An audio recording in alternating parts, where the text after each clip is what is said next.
Армысыздар қымбатты көрермендер. Бізде бүгін кезекті шығарылым және бір өте ерекше шығарылым болмақ. Бүгінгі қонағымыз арнайы Европадан келіп тұр. Рахмет. Қазір жарты Қазақстанды Европаға тасып жүрген, Америкаға апарып жүрген Досмұхаммед Райымбек. Негізі дос дейміз біз. Бүгін толық атын бірінші рет естіріп шыны керек. Иә. Борын қазақ, иә, Инстаграм қазір мына жер қойып кетеміз. Бірнеше енді қош келдің дос. Рахмет, қош Қазір көрдік. Римде тұрып жатырсың ғой, иә? Рим қаласында, Италияда оқып жатыр. Қазір студент. Қанша адамға виза бердің осы уақытқа дейін? Сен біраз басқа былай мен білмеймін енді, бірақ біздің осы спорт саласында, біздің спорт журналистикасы болсын, сонда біраз адам саған байланысқа шығып жатады ғой. 30-дай бар ау. 30-дай, енді солардың көбісіне бірнеше елге ғой. 30 шақты.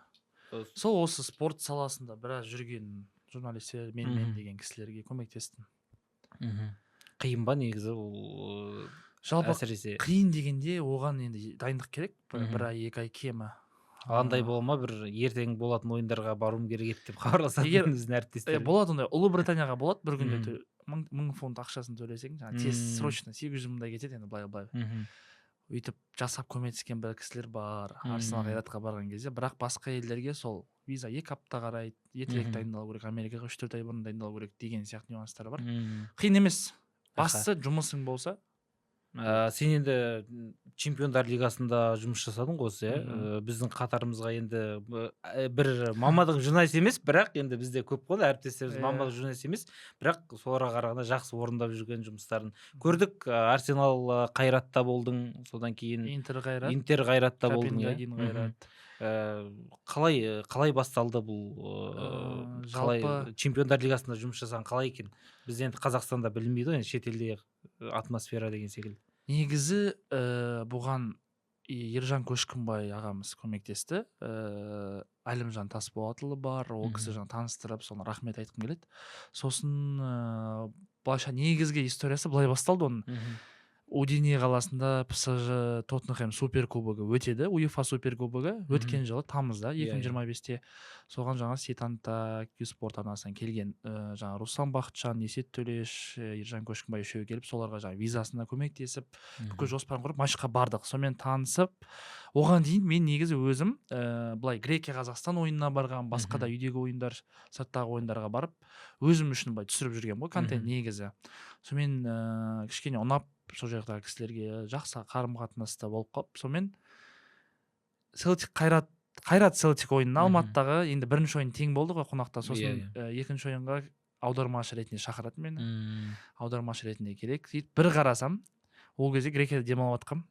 Сөйтіп звондайды, келу керексің. Сөйтіп Қазақстанға барсам, бір қарасам Макгрегордан интервью алып отырмын. Мен негізі өзім басқа Макгрегордан интервью алғым келген. Бірақ Селтикте ойнайтын Макгрегор деген футболисттен интервью алып, сөйтіп ол жерде жақсы жұмыс жасап, Қайрат Реал Мадрид матчына шақырды. Мобилограф, журналист, репортер, аудармашы барлық, универсал, енді ағылшын тілі білгеннің арқасы.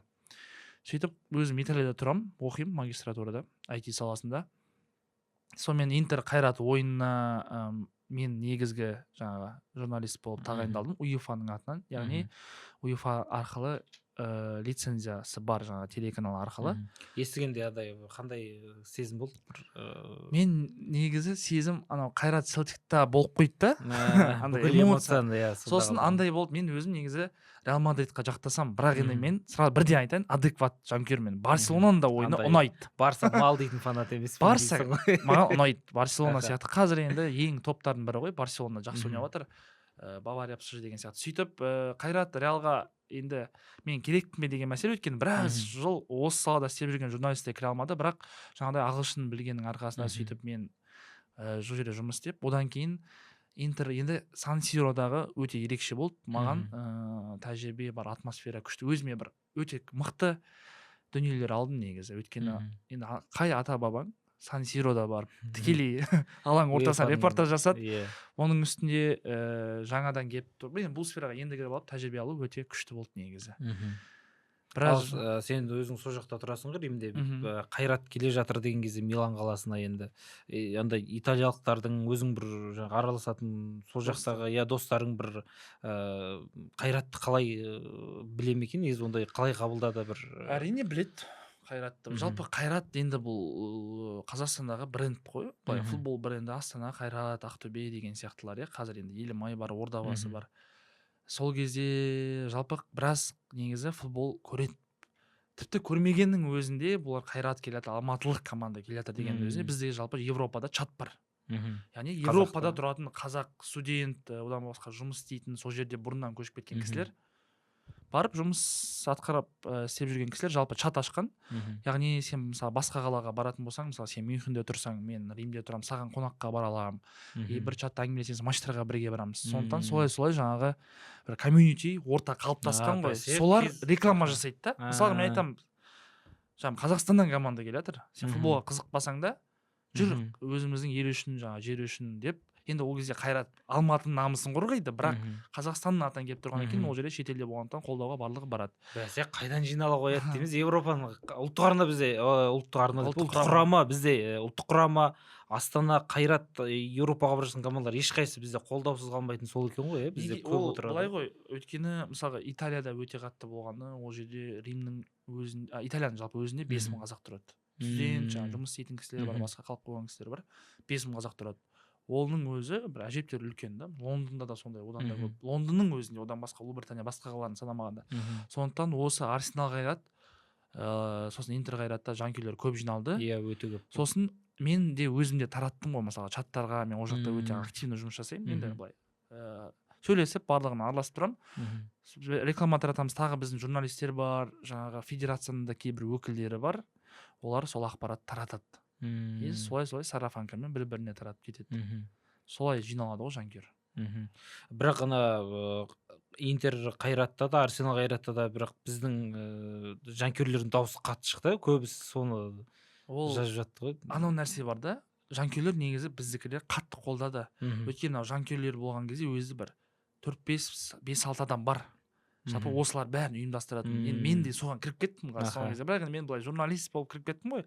Ал оған дейін сол жаңа Вито деген менің досым бар, Австрияда тұрады, қостанайлық жігіт, бірақ кезінде бала кезінен Германияға көшіп кеткен. Тағы Дамир деген кісі бар, тағы да басқа Братиславада тұратын кісілер бар. Солар ұйымдастырады. Олар өздері барабан өз ақшасына. Тіпті анау Линцта бізде Австрия мен Черчилль кезінде ойнадық қой, Австрияда. Сол кезде сол жаңағы Словакия мен Австрияда тұратын қазақтар өздері автобус ұйымдастырған жанкүйерлерге арнайы. Солай таралады. И қолдау ретінде жаңағы қолдауға келген кезде енді сен Интерсің, сен Арсеналсың, саған Қайрат келіп тұр. Былай қарасаң Европада танымал емессің, ноунеймсің. И жанкүйерлер де андай бір қатты қолдау бермейді, олардың жергілікті жанкүйерлер, олар ондай бір қолдау беретіндей сезінбейді да. Сондықтан біздікілердің қатты естілетіні сол жағынан. Егер мысалы Арсенал жаңағы Бавариямен ойнап жатса, әрине олар айқайлап тұрады, Реал ойнап тұрса айқайлап тұрады да, мысалға. Сол жағынан да қарауға болады, әсер етуге. Оның үстіне біздің де негізі жанкүйерлер ауызбіршілігі жақсы болды. Оның бәрі жаңағыдай матчқа дейін бір жиналып барлығына айтасың, матчтан кейін шай ішеміз деген сияқты ғой. Сонда бір ерекше сезім шығар. Мен мысалға мен әлі өйтіп шетелге барып Қазақстан келіп ойнаған көрген жоқпын. Бір ерекше сезім ол деген. Сенің жерлестерің туған жерің келіп ойнап жатса, бірақ ұтылып жатса да қиын ғой негізі сол, иә. Мен бірінші шетелге барған матчым Грекия Қазақстанда, ұлттық құрама бізге қатысты. Ауыр ойында бар. 0-5, сосын Европаға бірінші рет шыққам. Арнайы мен сол кезде виза жасаттым. Сосын матчқа билет шықпай жатыр. Мен біраз журналистке жаздым. Енді ол кезде мен көбісін танымаймын. Ербол Қайыров пен Ермұхамед Мәуленді танимын. Былай виза орталығында жаңағы елшілікте көргенім бар. Сөйтіп біраздан жазам.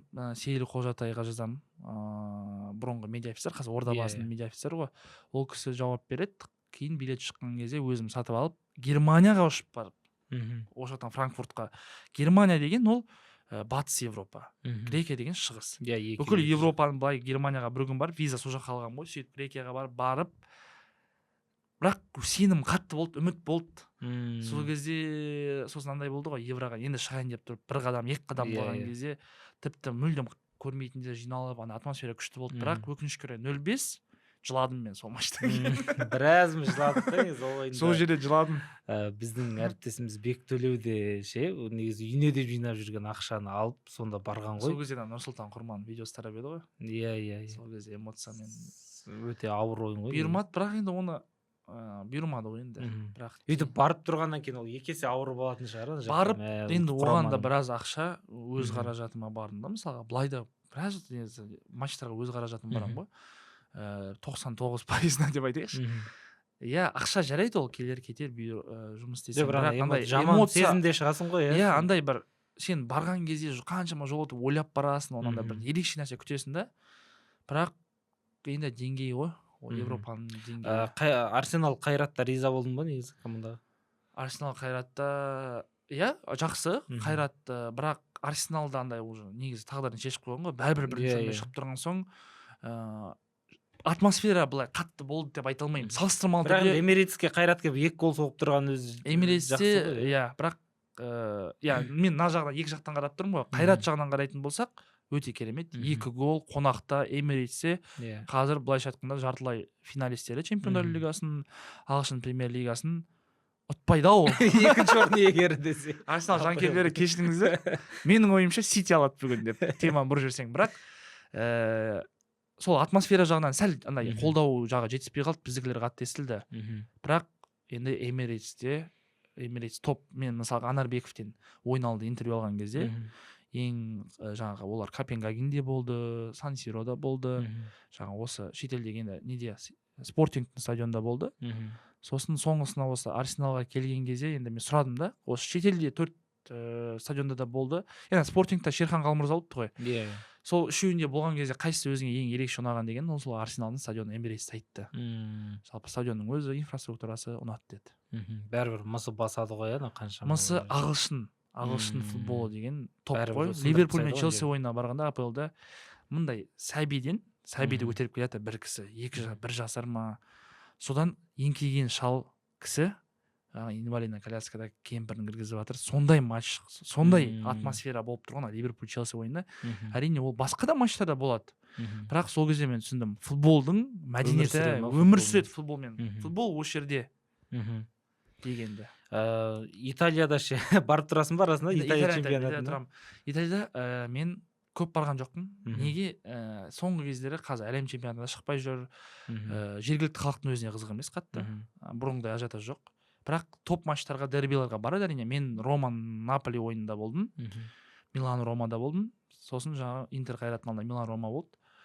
Сол 2 матчта болған кезде, енді былайша айтқанда Милан-Рома, Рома-Наполи деген дерби ғой. Енді былай дерби болып есептеледі. Әдемі ойындар. Бірақ ойын жоқ. Қызық емес, сондықтан жанкүйерлер де қазір риза емес та. Сол онда қатты қызық емес болып жатқаннан кейін, бірақ атмосфера жағынан қалай? Рома-Наполи ойынына барған кезде, бізде мысалы қалай? Рома шетелде басқа ойындарда, мысалға Арсенал мен Қайрат ойнаған кезде, Қайрат Арсенал деген шарт сатады. Мысалы Англияда барсаң, Ливерпуль Челси ойнаса, АПЛ ойнаса, Ливерпуль Челси деген шарт сатады. Бір жағында Ливерпуль, бір жағында Челси. Ол жақта сатпайды. Тек Романыкін сатты. Наполидің шартын сатпайды. Өйткені андай деп қауіптенеді екен да, жаңағыдай сатып алып өртеу, жаңағыдай кішкене құрметсіздік қорлап, құрметсіздік көрсетпесін деген мақсатта сөйтіп істемейді екен олар. Сосын былай стадионға бара жатсам, бір жарым сағат қалған кезде, кәдімгідей бір былайша айтқанда жарылып жатыр да бір нәрсе. Бомбочканың дауысы естіліп жатыр. Сөйтсем, андай петардалар жарған ғой. Кәдімгідей бір машинаны біреу қиратып жатыр, жанкүйерлер. Сол жағынан кішкене олар қызуғанды. Жаңа файрлар атып, бір нәрсе салют атып, өрт шығарып жіберуі мүмкін. Ал былай қолдау өте керемет. Ультрастары Италияда. Жалпы ультрас деген түсінік, қателеспесем Италияда шыққан ау деймін, жанкүйерлер. Иә, мықты олардікі.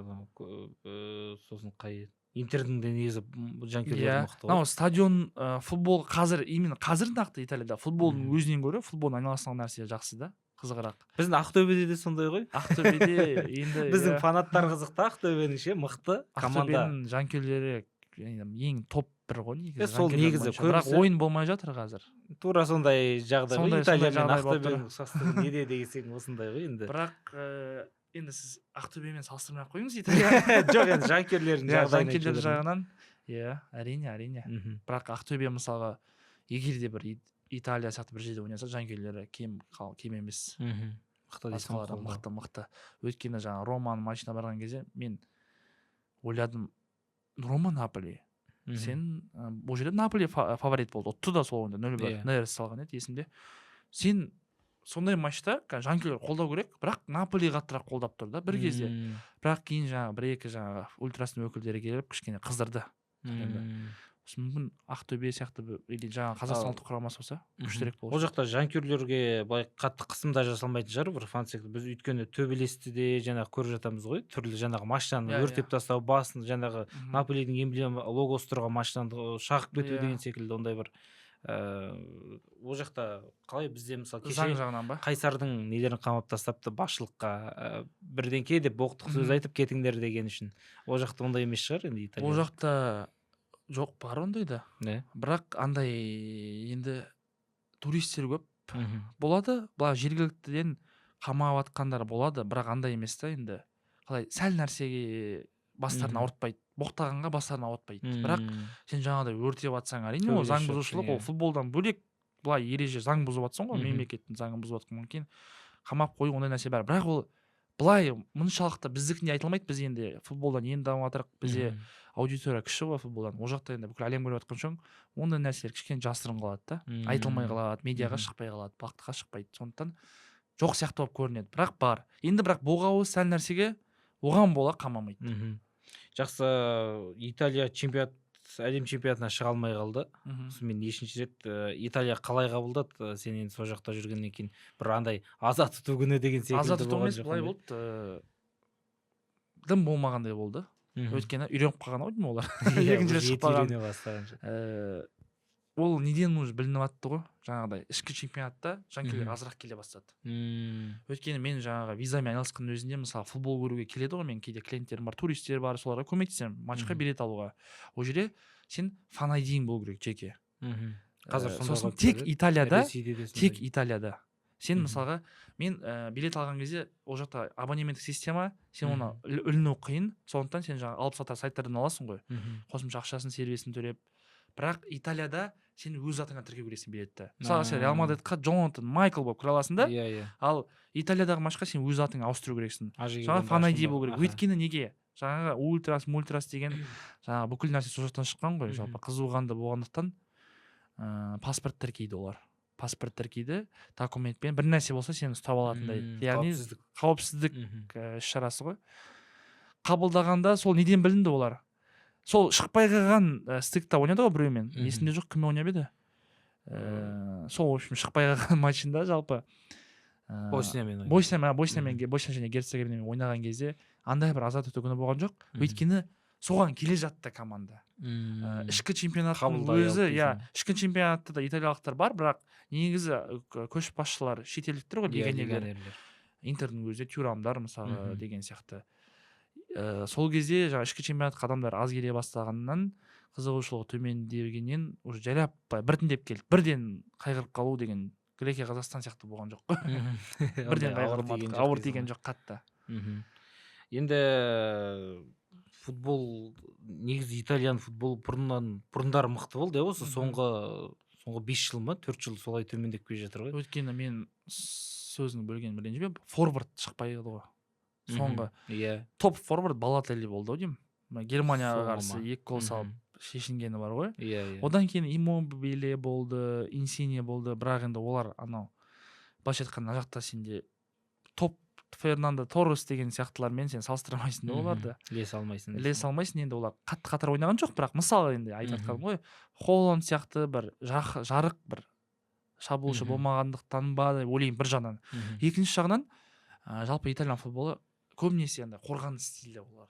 Скучно андай. Кішкене қызық емес. Сен жаңағыдай былайша айтқанда ләззат алу қиын болып кетті да. Сосын ол тек қана проф деңгейде емес. Мысалға біз жаңағыдай ойнаймыз ғой былай кезде. Басқа өзіміз балалармен жиналып ойнаған кезде кәсіпқой емес, жаңағы қалай айтсам болады. Любитель, қазақшасын ұмытып тұрмын ғой. Сол кезде ойнаған кезде бәрі андай да. Айналып кеп артқа беру, айналдыру, защита. Қандарында бар екен. Сонымен шақырмадық оларды. Өзіміз қазақтар болып, әдем болып, матчтан кейін тамақ жеп деген сияқты. Ол жақта да қалай талқылайсыңдар ма? Жаңағы топта мысалы КПЛ көретіндер бар ма? Жаңағы Италия қазақтарының арасында деген секілді. Бірақ салыстырмалы түрде мына жаққа қарағанда аз ғой, бірақ бар. Жаңағы чаттағылар бір-біріне кәдімгідей біз трансляция болмайды ғой. сол кезде бүйтіп VPN қосып жаңағы Казспорт ашып басқа сайттар ашып сөйтіп көреміз кәдімгідей. Мен өзім анда-санда бір көремін. Топ матчтарды көріп тұрамын. Көретін достарым бар біраз. Диас деген досым бар, Ордабасының жанкүйері. Мысалға бізде қалай? Сен Реалдың жанкүйерісің, мысалға, мына жақтан сен Астана туған болсаң, Астананың жанкүйерісің. Екі клуб қой бізде. Шетелде мындай ма? Қазақстанда мындай ма деген сияқты. Ода тек Ордабасы мысалға. Сосын тағы Ордабасының 4-5 жанкүйері бар. Тек Ордабасыға жанкүйер болатын. Европада ешкімге қызық емес оларға. Сондай бар. Енді көбінесе жаңағы Қайрат соңғы кезде не істеді ғой, енді танымалдылығын арттырды ғой, шетелге де реклама болды. Бар көретіндер. Бірақ енді бәрібір КПЛ-де көбінесе сол топ матчтарды көреді. Кейде біз өзіміз жиналып барға барып көреміз, спорт барына барып. Ұлттық құрама ойнағанда. Ұлттық құрама, енді ұлттық құрама бөлек әңгіме. Ол кезде бәрі көреді. Ол кезде кәдімгідей ол дейді. Енді алда чемпионат мира келе жатыр, әлем чемпионаты. Визаға тапсырып жатқандар бар ма? Қазір көп па? Сұраныс артты ма? Иә, қазір қанша ол? бір жарым айдай уақыт қалды. Бір жарым айдай уақыт қалды. Иә, қазір ең жақын уақыт жазылсаң, маусымның басына жазыласың, сондықтан үлгеру керек. Визаға тапсырып жатқандар бар, біразына көмектестім. Ал мысалы қазір жазылса, плей-оффқа болсын бірдеңе баруға болады ғой? Иә, үлгеруге болады. Егер жаңағыдай бір чемпионат мира билетің болса, әлем чемпионатына, сен ертерек, мысалы маусымның ортасына қазір жазылсаң, ертерек жаңағыдай FIFA пас деген бар, сонымен алсаң болады. Яғни хат жібересің, саған ертерек не береді. Былайша айтқанда басымдылық болады да, ерте кіріп аласың. Сосын біразына көмектесіп жатырмын, әлі де тапсырып жатқандар бар, телеканалдарға көмектесем, осындай серіктестерге көмектесем, букмекерлік, одан бөлек басқа да адамдар бұл салаға, журналистикаға, спортқа қатысы жоқ адамдарға біразына көмектесіп жатыр. Соны айтайықшы, қазір мысалы қызық болуы мүмкін. Чемпионат мираға барғысы келетін мысалы кәсіпкерлер бар, ақшасы бар енді, қаржысы, бірақ қалай барамын деп жаңағы бас қатырып отырған матчқа билет қалай алуға болады деген секілді, соны айта кетсек. Арнайы чемпионат мираға бара жатырмын десең, бір нелер бола ма жаңағы? Артықшылық, иә. Қалай артықшылық дегенде бір оңайлау жолы деген секілді бола ма? Бір жаңағы жеңілдетілген деген секілді. Билет алсаң FIFA пас деген тіркейсің. Сонымен, бірақ ол ешқандай кепілдік бермейді. Егер сен жаңа паспортына бұрын соңды шетелге шыққан болсаң, визаларың болса, сондай болса, тұрақты жұмысың болса, мүмкіндік жоғарырақ болады. Билет алып, бірақ ол да тәуекел ғой. Иә, әрине. Билетің күйіп кетуі мүмкін, бірақ оны сен енді алып сатарларға сатып жүрсең де болады, сайт арқылы. Сондай бір сәл-сәл артықшылығы бар, бірақ ата кетіп қатты бір айырмашылық бар деп айта алмаймын. Кімдерге бар ол? Сол уже бұрын соңды матчқа барған болсаң, немесе шетел көрген болсаң, билет алып тапсырсаң, шанс бар. Егер сен мүлдем шетелге шықпасаң, келіп FIFA-ға билет алып барам десең, саған күмәндануы мүмкін да. Сен осыны сылтау қылып, ар жаққа барып қалып қойып, заңсыз жұмыс істейсің деген күмәндануы мүмкін. Сондықтан жаңағы саяхат тарихың болғаны дұрыс. Сол көмектесем, өзім мен негізі маған хабарласқан кезде мен бірден айтам адамдарға. Енді білмеймін, адалынан дұрыс қой. Мүмкіндік болмаса, мүмкіндігіңіз жоқ. Егер мүмкіндік осындай болса, мүмкіндік осындай бар. Көбісі андай ғой, ойбай, болды, әперемін. Иә, мен бірден айтам. Ол менен емес, 100% мен кепілдік бере алмаймын. 100% өмірде жоқ қой. Былай шықтасын, бірақ өмірде жоқ. Сонда қалай? Бірақ мүмкіндігін қарайсың да, бағалайсың, статистикаға, тәжірибеге сүйеніп, Америкаға осындай оқу, туризмге жұмыс істейтін агенттікте істегенім бар, Британия елшілігінде жұмыс істеген тәжірибем бар. Соған сүйене отырып айтам. Сөйтіп, бірақ кейде енді кейбір адамдар мысалға бағы жанып кетуі де мүмкін, бірақ ол бірден 100-ден 1 ғана. Ешқайда шықпай ауылдағы бір кісі қой бағып жүріп, мындай бір ресми жұмысы жоқ болып, мысалға келіп алып кетуі мүмкін да. Оларда да мүмкіндік бар әрине. Иә, оларда да былай қарасаң пәленбай қойың бар, бірақ оларда енді ресми емес қой. Былай қарасаңыз бай да, бірақ ресми емес. Сол ол жаққа ресми маңыздырақ та. Сондай нюанстары бар. Артықшылығы сол билет алғаннан кішкене болады, бірақ атап қатты емес енді. Егер сіз журналист болсаңыз, бір бақ өкілінің атынан барсаңыз, немесе букмекерлік кеңселер болса, оларда артықшылық бар. Өйткені олар сол спорт саласында жұмыс істейтін кісілер болғандықтан, солардың атынан барып, мына контент түсірем, жаңағы журналист қызмет атқарам десеңіз, ол кезде әрине сізде артықшылық болады. Мүмкіндік жоғары. Бірақ 100% ештеңе жоқ. Бірден айтайын, сізге 100% виза алып беремін деген адам алаяқ. Гарантиямен деген нәрсе бар да, айта салайыншы, бәрі халыққа түсінікті болсын, алданбасын, кішкене көз ашылсын. Мысалға мен айтамын, Шыңғыс, $10,000 бересің, мен саған Америкаға гарантия 100% виза алып беремін. ана жақтан келісіп қоямын деймін. Сөйтіп барасың, виза өтіп кетесің, 10 мың доллар таптым ба мен, сен рахмет айтасың да басқаларға рекомендация жасайсың. Егер сен шықпай қалсаң, мен айтамын, тағы 185 доллар, 100 мың теңге шамасында виза сбор төлейсің, ол жаңағы былайша айтқанда виза алымы, ол енді қайтарылмайды. Отказ алсаң да, виза алсаң да. Егер ар жақтан бір нәрсе болып қалды, там не топ деген сияқты, форс-мажор болып қалды, ол кезде 10 мың долларын қайтарып беремін деймін. Қайтарып беремін, бірақ шынымен қайтарып беремін, өтпей қалсаң. Сонда мен ешкіммен келіспеймін негізі. 100 адамнан 10 адам по-любому былай-ақ өтіп кетеді да. Сонда мен 10 адамнан 10 мың доллардан 100 мың доллар ұстап алдым. Куш. Қалғандарына тегін көмектескенмін мен. Иә. Сондай маркетингтік алаяқтық қой. Ондайға алданбаңыздар. Бірден айтайын, ондайға алданудың қажеті жоқ. 100% ештеңе жоқ. Сондықтан соны сөйлескенде де енді білінеді адамдар. Уәде берсең болмайды. Ал спорттан бөлек саған былай шығатын жұмыс мақсатында шыға ма көбісі? Мысалы адамдар Европаға барғым келеді. Клубника теру дейтін кәдімгідей сәнге айналды ғой. Иә. Жастар арасында соған көп па негізі Англияға барғысы келетіндер? Қазір көп сұраныста Ұлыбритания. Өйткені осы карантин бітер кезде хит бола басталды ғой. Иә. Клубнай теру фермаға барып Ұлыбританияда. Ол қалай? Ол мемлекеттік бағдарлама, квота бөлінеді. Бір 40 мың 45 мыңдай деймін, нақты қателеспесем. Сонша адам керек. Орталық Азиядан сонша адам керек. Арзан жұмыс күші, жұмыс істеуге керек деп олар сөйтіп заявка береді. Сол кезде ол арқылы виза алу жоғары ықтималдылығы. 95% деп айтайық, 100 деп айта алмаймын енді. 100-ге жетер жуық. Бірақ сотталмаған болу керексің деген сияқты ғой енді. Ол қалай жұмыс істейді? Сен шақырту жібереді, сен заявканы тегін бересің негізі, онлайн. Бірақ саған шақырту ол келе ма, келмей ма, 1 айдан кейін, 2 айдан келе ма, 1 жылдан кейін, өзім жай тапсырып көргенмін ғой, көрейінші қалай деп. 1 жылдан кейін маған сіз ілінбедіңіз деп келіп тұр да. Рандом бар. Бірақ бұрын бұл танымал емес кезде, қазір сондай танымал емес кезде адамдар тапсырып алатын. Жаңа интервьюден өтесің, жұмыс жасай аласың ба, мындай жұмыс жасай аласың ба деп сұрайды. Сөйтіп саған шақырту жібереді, визаға тапсырасың, аласың, кетесің, 6 айға сенде контракт, жұмыс визасымен тек фермада істей аласың. Басқа жерде істей алмайсың. Бірақ біздікілер фок деп басқа жаққа АТГ, сойкаға доставщик болып істейді да. Енді оларды түсінуге болады, күнкөріс. Бірақ жұмыс бабымен сол көп сұрайды. Сосын қазір андай болып кеткен. Өте көп адамдар, көп заявка көп болғандықтан барлығына орын жетпейді ғой. Мысалға бұрын мен барып келген болсам, жұмыс берушіге де жақсы да, дос қайттан келсін. Өйткені ол біледі ғой.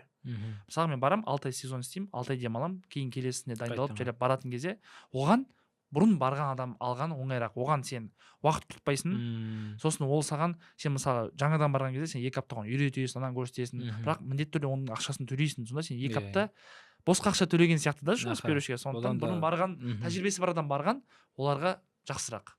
Сондықтан жаңа адамдар қазір кіру қиын. И туристік визамен тапсырып барып жатады, жұмыс істеп жатады заңсыз. Бірақ енді мен ешкімге кеңес бермеймін ондай. Болашағыңызды ойлаңыздар. Егер виза жағын көмектесем, ары қарай мен жұмыс дайындап бермеймін. Жұмысты негізі ешкім дайындап бермейді. Ол жаққа барған кезде, ой, жаңағы неден, Астанадан, Алматыдан, ойбай, жаңағы мысалы Қызылордадан Арман деген жігіт келе жатыр екен. Англияға, бізге Лондонға кеп жұмыс істесін деп ешкім ойламайды оны. Кім айтады, біреулер енді алаяқтар көп та, соны алданбаған қалаймын адамдардың. Сол үшін айтамын, сені кім күтіп отыр ана жақтан? Олар өздерінің иммигранты былай жетеді. Одан да тек шетелге бір барсаң нақты бір мамандық бойынша барып, немесе жай турист болып демалып 5 күнге 7 күнге барып қайтып кеткен. Оқу студент ретінде баруға болады. Студент ретінде барып қосымша жұмыс істесең болады. Ол кезде 20 сағат аптасына істеуге болады. Егер былай жұмыс істеймін десең, түсінеміз, тәуекел, отбасы, күнкөріс, асырау, бірақ тәуекел сізде. Мен ешкімге ештеңе гарантия бере алмаймын. Тек визасына көмектесем, ары қарай. Кеше әйелім екеуміз барып не көрдік? Нелегал дейтін кино шығыпты Қазақстанда. Анау білмеймін, қорқыныштен анау кәдімгі шынайы өмірден алынған ғой енді. Қазір біз сөйлесіп отырғанда тағы солай через джунглиге кетіп бара жатқан адамдар. Мексика арқылы Америкаға бару ма? Мексика арқылы жаңағы қанша 6 ма 7 мемлекеттен өтіп деген секілді. Сонда қалай мен таңғаламын адамдарға сол визаға тапсыра салғаннан гөрі былай барған анау тіпті 2 есе қиын ғой, қымбат. Ол былай ғой, виза алмай кетеді. Біреулердің бұйырмай кетеді да виза. Сол кезде амал жоқ, сондай несін. Егер сен Америкаға барғың келсе, сен жаңа Европаңа бір бар, басқа да Англияға бар, басқа елдерге бар, сөйтіп былай поэтапно бар да тапсыр, саған сен ете аласың. Историяны жақсартуға Иә, ана жерде Мексикаға мен бір екі кісілер хабарласқан маған, бір ер адам хабарласады, мен Мексикаға барған, оған дейін отказдары болған, сөйтіп Мексикаға барған, екі баласы, бір өзі жұбайы екі баласымен барған. Сөйтіп ол барған кезде сен енді ол да бәрі заңсыз ғой. Өткен кезде қалай болған? Өткен кезде жұбайын мен балаларын өткізген, өткені балалар кішкентай болған, жұбайын бөлек жіберген, ama еркектермен бөлек жатқан. Уақытша изоляторда жатасың ғой. Иә. Сен одан 2 ай, 3 айдан 1 жылға жатуы мүмкін.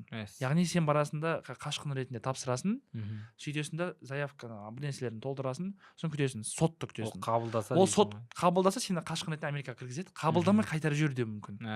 Сол кезде ол кісінің өзінің қайтарып жүрген жұбайы мен бала шағасын Америкаға кіргізген. Енді ол кісі бара алмай отыр. Өте қиын.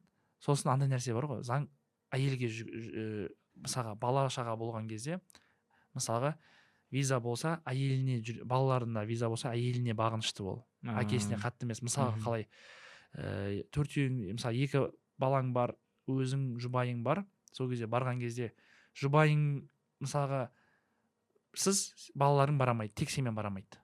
Жұбайың болу керек деген сияқты. Сондай нюанстары бар да. Анаға жүреді ғой, былайша айтқанда, баланың жаңағы документ құжаттары, визалары. Сондай қиындықтар бар. Сондай қиындықтар бар. Енді ол Мексика арқылы қайту біреулер, мен естідім неше түрлі история. Хабарласады ғой маған. Сумен жүзіп, сумен жүзіп батпақшы болды. Джунглидің ішінде жүреді. Иә, фильм көрмедім, бірақ естіген жалпы. Бір-екі танысым барған, білем солай. Алыс танысым барып өте алмай қалды. Сондайлар өткендер де бар. Бірақ ол деген өмірің тәуекел. Өмірің тәуекел. Сондықтан да қымбат көргендер виза керек болай, ондай жол таңдамай, досқа хабарласыңыздар. Барынша енді заң аясында жүрген дұрыс қой, енді визасына көмектесем, жұмыс деген жағын енді уәде бермеймін. Ешкімге мен жауапкершілік алмаймын. Ал былай мен негізі арманым ол. Бүкіл қазақ шетелге шықса екен деген. Кемі бір рет. Сол үшін көмектесем, қосымша мен IT-де оқимын ғой негізі. IT-ді да қосымша алып жүр. Негізгі мақсат мамандығым сол. Бірақ енді мына жерде бұл студент кезде тәжірибе 3 мамандығым бар ғой. Енді уақытта таяп қалыпты. Бір осында келген адамдармен біз көбінесе мен жақсы көремін енді анда стадион туралы әңгімелескенше. Мен өйткені Ермұхамед Мәуленнен кейін мен стадион деп қақсай беретін адамдармын да, бірмін да. Маған ұнамайды мысалы Қазақстан структура. Көрдің ғой, инфрақұрылым жоқ. Италияда қалай бұл мысалға жарайды, Романы айтпай қойық, біз Миланды айтпайық, басқа топ клубтарын айтпайық. Жалпы былай кішігірім клубтар бар, жаңағы соңғы орында жүретін Лига Б бар, Дженова секілді командалар.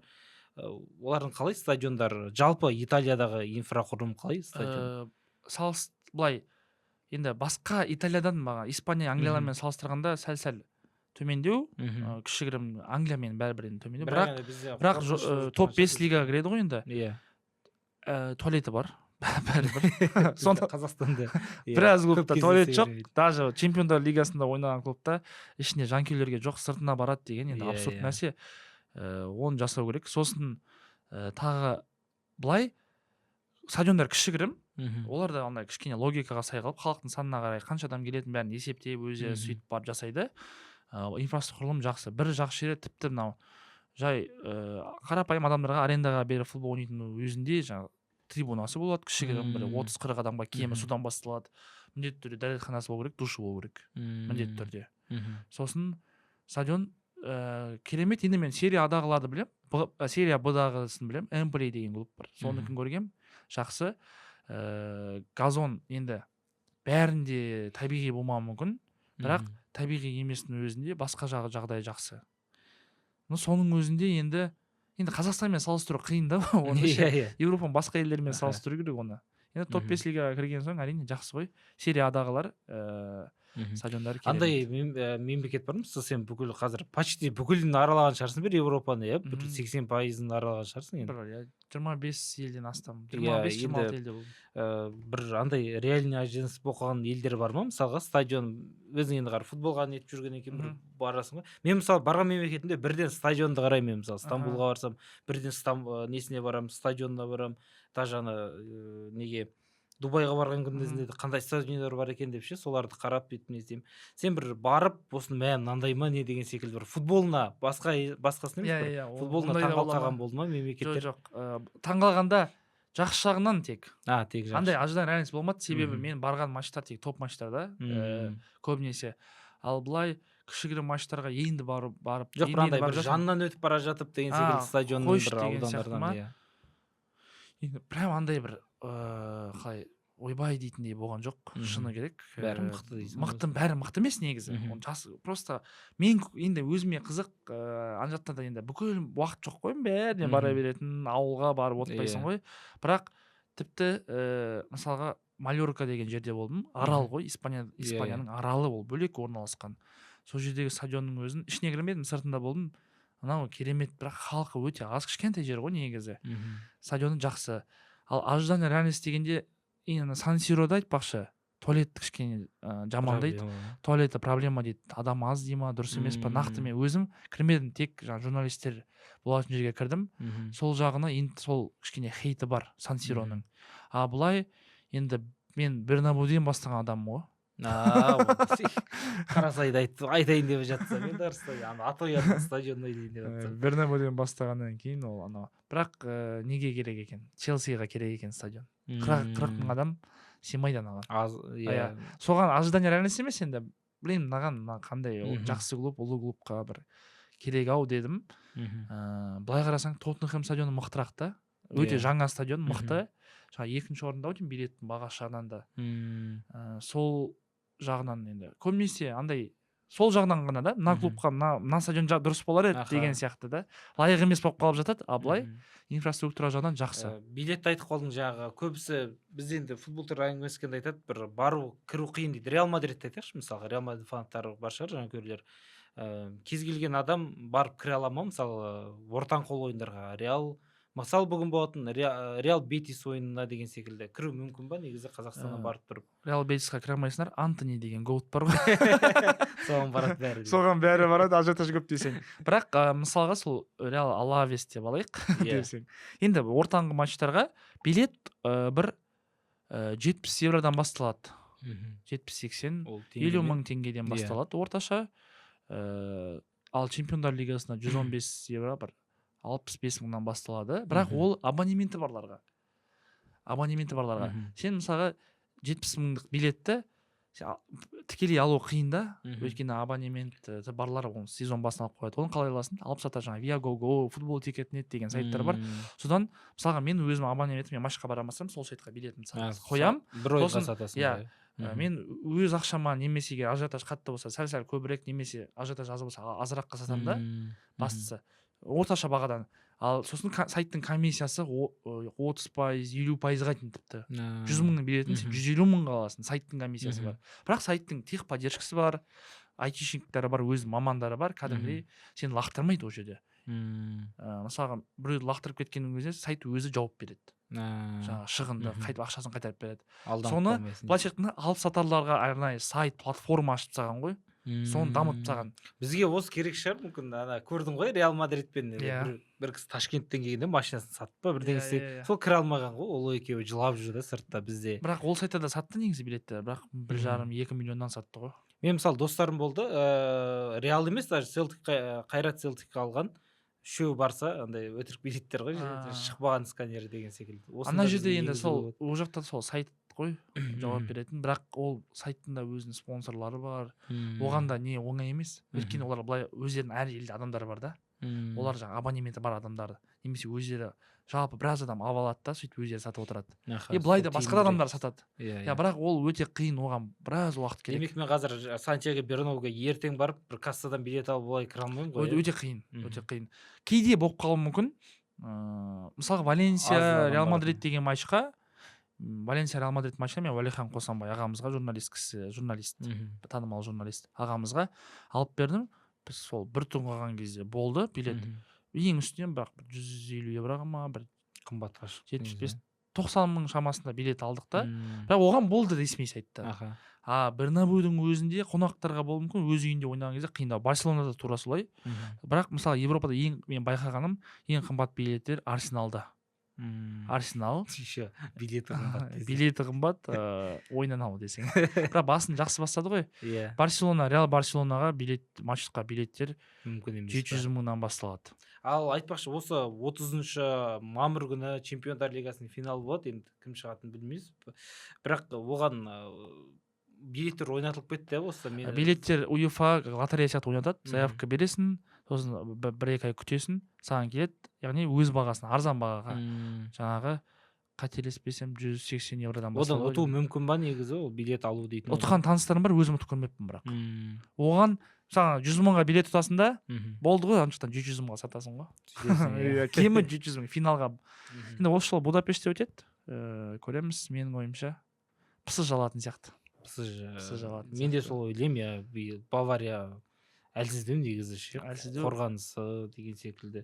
Көреміз, бірақ кім алса да әйтеуір чемпион, мықты бір чемпион болсын. Енді Атлетико алсын деп отырмын мен. Атлетико ма? Неге? Еңбегі бар ғой енді. Бәрібір бір Мадрид қой, жақтасамыз ба көршіге? Енді 2 рет ұятта, просто 2 рет Реалдан ұшып отыр да, финалға барып 2 рет ұтылды. Енді Рамостың анау бір 20 секунд қалған кезде гол соғып деген сияқты. Сол үшін мен бір кімге жақтасым, жария Атлетикоға. Жақсы дос, келгеніңе рахмет. Біздің уақытта негізі асып бара жатыр. Әрі қарай айта берсе негізі әңгіме көп қой осындай.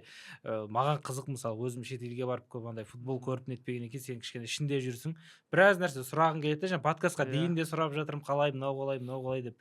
Сол жақ кішкене бізге қызықта болып тұр. Қымбатты көрермендер, тағы да айтамыз, егер виза керек болатын болса, осы именно футболға керек болатын болса, немесе жұмысқа барсаңыз, немесе жай қыдырып барсаңыз, осы досқа хабарлассаңыз болады. Қазір мына жерге Инстаграм бәрін қалдырамыз, жазыңыздар.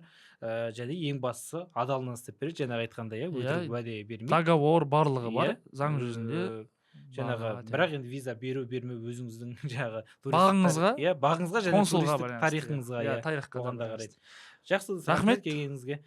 Қымбатты көрермендер, осымен бүгінгі шығарылым аяқталды. Осы шығарылым астында комментарий бөлімінде сілтеме тұр. Сол сілтеме арқылы өтсеңіздер, біздің демеушілер сіздерге тамаша сыйлықтар дайындап қойған екен. Жеңісті күндерде жүздескенше аман сау болыңыздар.